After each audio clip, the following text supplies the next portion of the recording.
Ted, what is your bad point? What negativity are you bringing to this show? Okay, so I feel like I'm not the one to come up with this, obviously, because it's been going crazy around Twitter the last couple of days, especially as the RMR is going out. But I think it's just ludicrous that there still is best of ones at RMRs with MR12. I just feel like I saw actually a couple arguments from some tier 2, tier 3 players saying that this is actually good to set up people for upsets.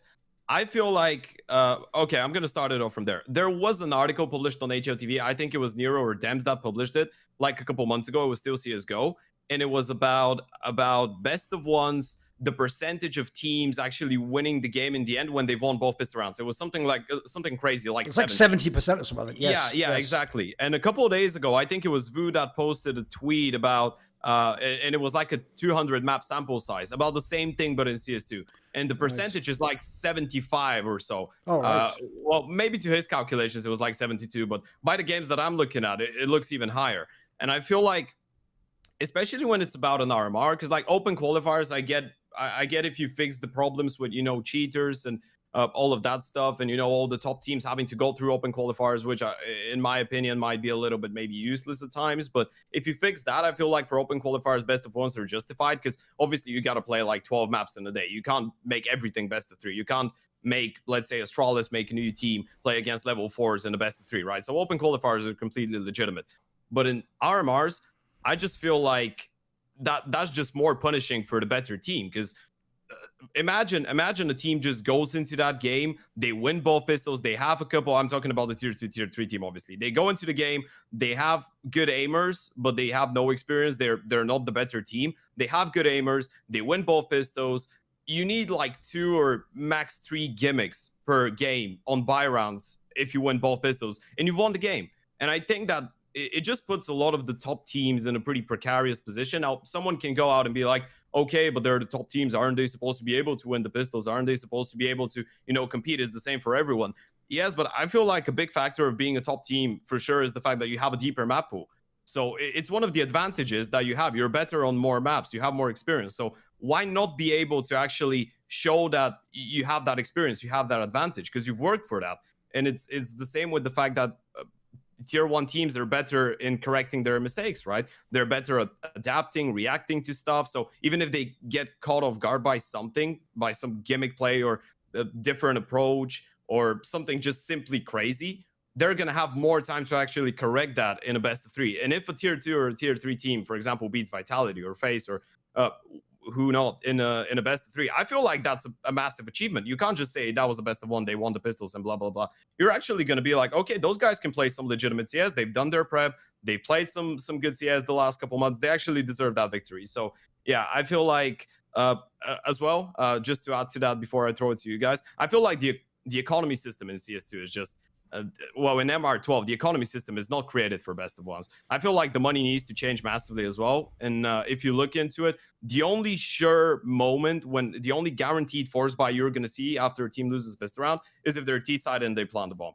Most of the time, if that doesn't happen, they eco. And people are so afraid. Like, you play an Inferno game, obviously that has a lot to do with the map, and it was pretty much the same towards the end of CSGO, but people just save all the time, especially in best of ones, even on other maps. People are calling so many saves because they're afraid, because they have no margin for error, which I feel like might not be the best thing when you're competing for a spot at the major. Might be all right in open qualifiers, but once you get to the RMR itself, I feel like you should give people the chance to actually show what they've prepared, and not just make them play a couple best of ones, especially when the first 2 games are played on day 1.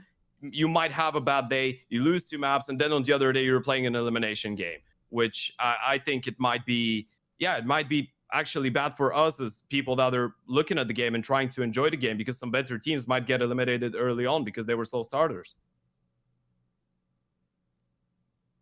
The main point that you already nailed is, like, yeah, the reason BO1s are not great is that better teams generally have 5 map pools deep, like a 5 map pool at least.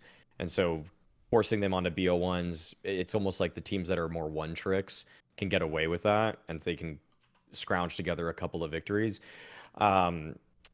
I'm not really. It's kind of weird because actually my stance on this before, at least at the last major, was kind of just that I just think that everything should be a BO3 once it hits the legend stage. I actually think it's kind of we're in a weird position right now where it actually is for many people it actually is more meaningful for what the results of the RMR are than the actual results of the major, because once you get sticker money, well, that's basically that's like the lion's share of the amount of money you're going to make anyways. Yeah, And so it's life changing. yeah, so I don't really think that but like the thing is you kind of like this take can be like constantly scaled to infinity, because you could just say like, oh, well, like then astrology, like the thing is that basically the big problem with this whole thing is that the thing is that these like tier 2 teams, their floor has risen so drastically, and there really hasn't been anything in terms of the tier 1 top teams that has risen them so far above these tier 2 teams that they can safely win a map against a tier 2 team. Like if the tier 2 team plays random enough, they can always find some way to scrounge together a couple of rounds and a half. Like some of the ways some of these teams are winning, just like having 5 rounds on the T side of Overpass, is literally you win the pistol, the CT's force, you win the conversion, now they have to save, you have 3 rounds, and then you win a random site like a B hit, like a B rush, and then they have to eco again, you get 5 rounds. Like that's oftentimes how I see a 5-round T side half for Overpass. And frankly, that's not like how I would imagine in an MR15 game. Like that's not good enough. Like you can't just win 5 rounds and that would be satisfactory, because now you can go into your CT side half and you're probably just going to win at that point because it's the most CT sided map in the game. But that being said, I don't think that this can just keep getting scaled to infinity unless like we have more and more resources, because I think that's like the root of this problem. The reason they run BO1s isn't really anything other than a cost-saving measure. It's just that now you can save on one whole day of production, one whole day of paying talent, one whole day of housing all these players, one whole day of like hotel rooms, etc. You know, so it's just like if money weren't an issue, I wouldn't imagine there would really be BO1s in any sort of circumstance once you hit land level play. I just don't think it really has a room for, like, that's just not really how this competition works, unless like, because yeah, it just doesn't really make sense, because it takes away such a huge advantage for the teams that are more well practiced. What's great about this topic is it actually combines a Venn diagram of everything I hate in Counter-Strike. So you have BO1s and MR12 and this fucking economy, and then fans who think that they can use reductive thinking and solve the problem, and there's not even a discussion to be had. So it's just like for example, if someone says BO1s, they'll do what Lurpus did years ago. They'll go and do a HLTV article. This happened, I think you did it on Twitter maybe, and what they'll do is they'll just look at like a sample size of like 400 tier 1 BO1s, and they'll go, no, actually you'll see that teams tend to win, the favourite wins the BO1 on almost the same percentage as a BO3. And it's like, yeah, but you've just taken like all of tier 1 Counter-Strike. So what you're telling me there is like that when like the 78th best team plays that game, they lose. But I don't care about that level of CS. In fact, that's a key point I'm going to make here. I only care, in this case, about the major level of CS. So basically, here's the teams I care about. The teams that are good enough to make the major or borderline. The ones that could contest them to make the major.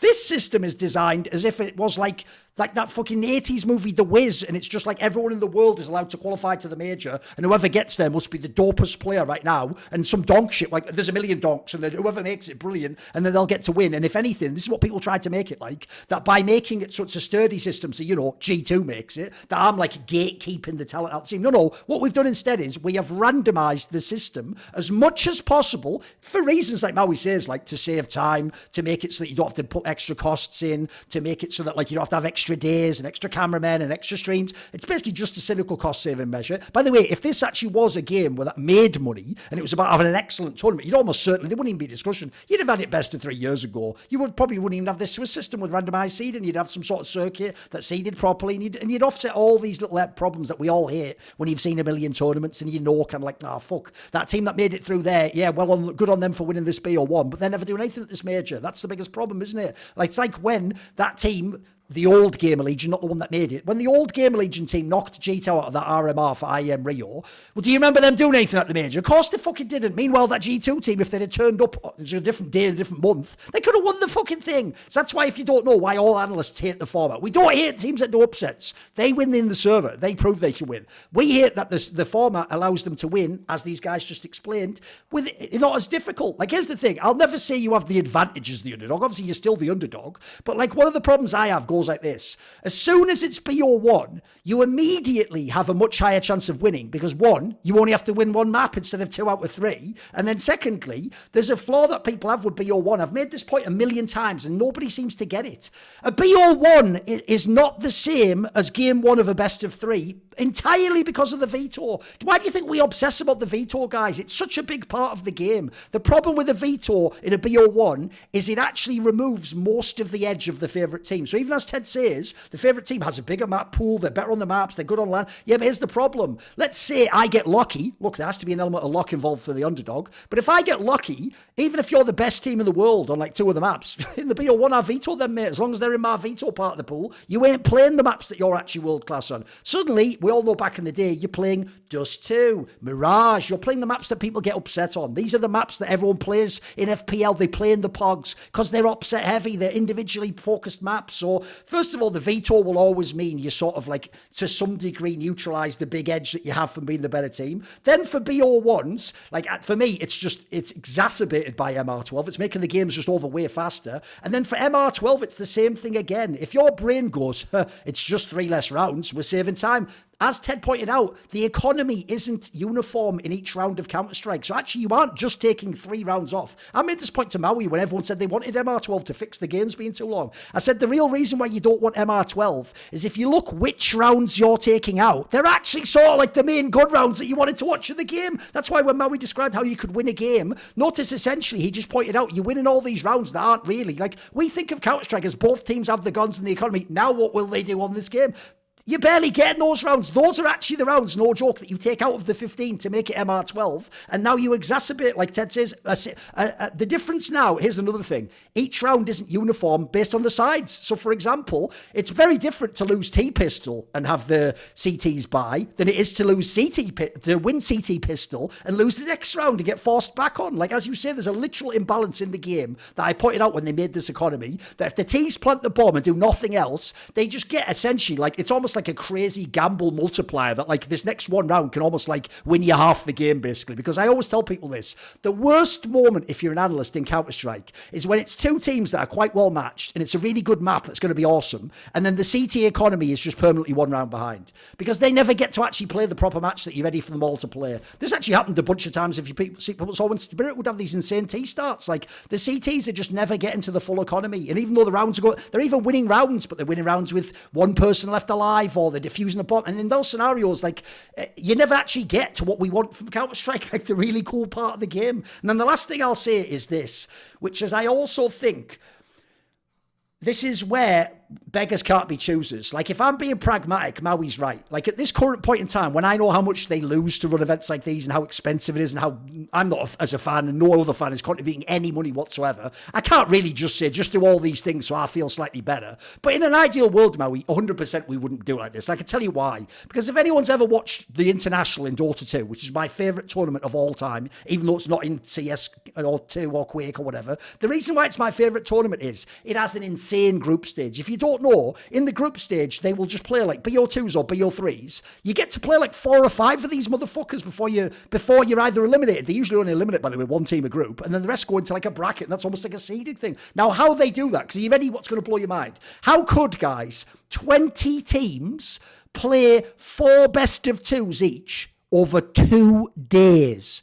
Because they don't run it like ours where you sit and it's like you're being programmed and you're supposed to watch this match after this match. They run a bunch of streams. They have all sorts of, like, all these matches run concurrently. And then essentially you, the fan, just choose the one that you want to watch. Now, again, you might see that for a TO. Maybe they don't want to do that in CS because their logic would be like, well, why am I showing games that expressly some people can't watch? It's almost like I'm like cutting my viewership apart and I'm making like one stream not have the crazy high peak. So there's all these other political reasons that sadly hold us back. So I actually think this is one where if everyone actually sat down and didn't just reductively think things like MR12 is just MR15 with 3 less rounds, or if you, like you say, if you're the better team, win the BO1. There's the last thing I'll say. That one might be my biggest trigger, is when they say, but if you were actually better, you'd have won, right? The reason that doesn't make any sense is, first of all, it's not how rankings work. Like, everyone surely understands that there's like a team that's top 3 right now, that if I get to pick the right team that's like 12 to 15, they can lose to them. But they are much better against the field. That's what your ranking's based on. stuff, and the team 15th or whatever is not actually a top 10 team. It's just in that particular case, maybe you have the map pool, maybe they have a player strength, maybe they even fucking know the people on that team, whatever it might be.